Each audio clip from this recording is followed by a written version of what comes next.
All right, it's another therapy video for me today, and today's a big one. I've known it's coming, and I've kind of had this in my mind, and today is the day I'm going to make it happen. Back in March, my wife of 17 and a half years, she died of cancer. And today, June 25th, 2021, would have made 18 years. I almost had her for half my life. And I loved every minute of it. And if I could go back and do every moment again, I would give everything to do it. But I can't. And I normally come in these videos and say that I don't have any answers, but today I do have one thing. One thing that I've put together in the past almost 4 months. No one and nothing just brings you out of the deep, dark places that you end up in grief. I'm talking about true grieving. There are times that I find myself crying on my closet floor.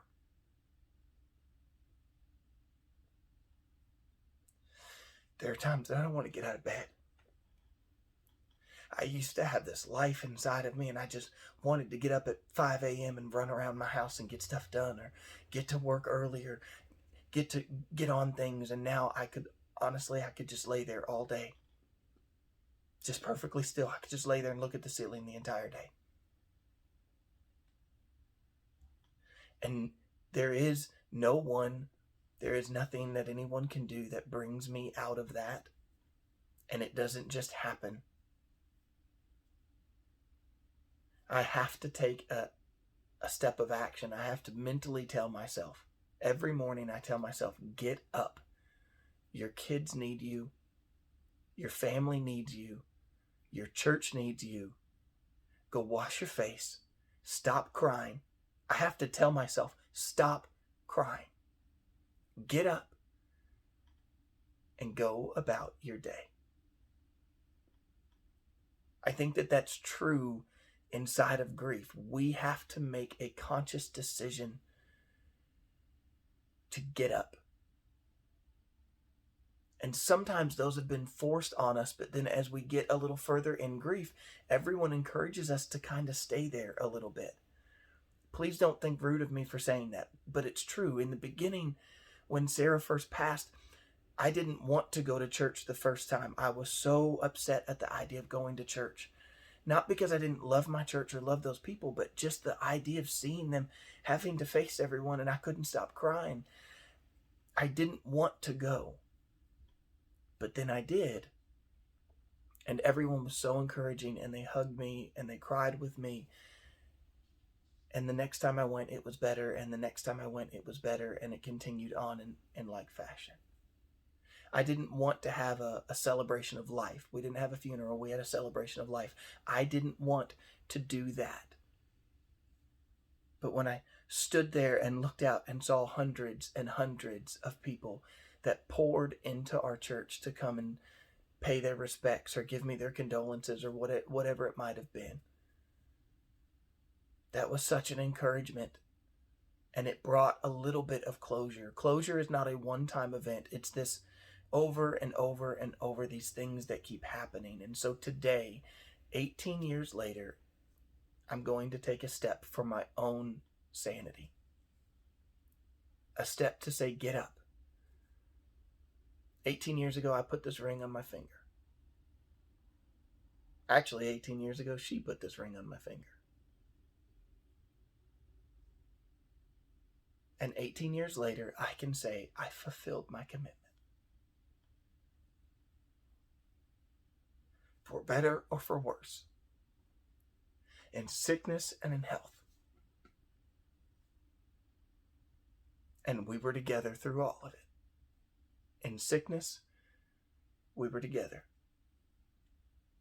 We had 17 really great years of health.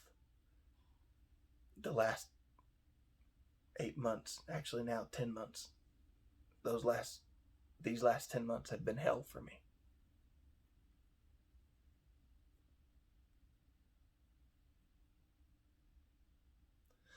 And so I don't want to take my ring off. But I'm going to. And I'm going to put it here on my necklace. If it hurts so bad later that I can't take it and I got to put it back on, then I'm going to do that too.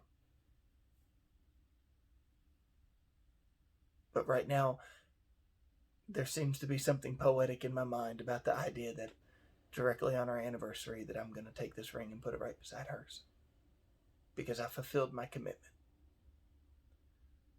And the feeling that I woke up with this morning, knowing that I was going to do this very thing. I didn't know if I would put it on a video or not, but I decided I wanted other people to see this and to hear this. Because maybe you're grieving and maybe you're thinking to yourself, when's the right time to do something?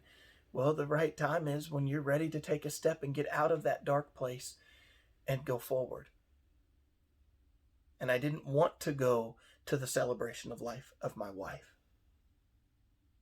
But it helped me to find a little closure and to take a step. Equivocally, it was getting out of bed. And that's what today is. I'm just telling myself, get out of bed. I love her dearly. And I put this ring on with the promise till death do us part. And I fulfilled that commitment. So today, 18 years later, I'm going to take it off and I'm going to put it right here on my necklace. Even as I talk and I pull on it, I don't want to do this. But I've not wanted to do any of this.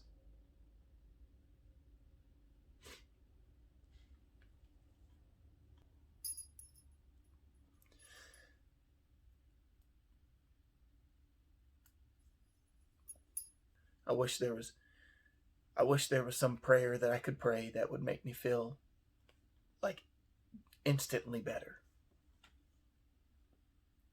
But I can say that through every bit of this, my faith in Christ has carried me. There was a time in my life when I would have said that I carried my faith. But for the past 10 months of my life, my faith has carried me, and it is even right now. This isn't what I want. I think we all know what I want is to have my wife back. But I can't have that. And so I'm choosing to get up out of bed one more time. Maybe God would let her hear this. Happy anniversary, Sarah.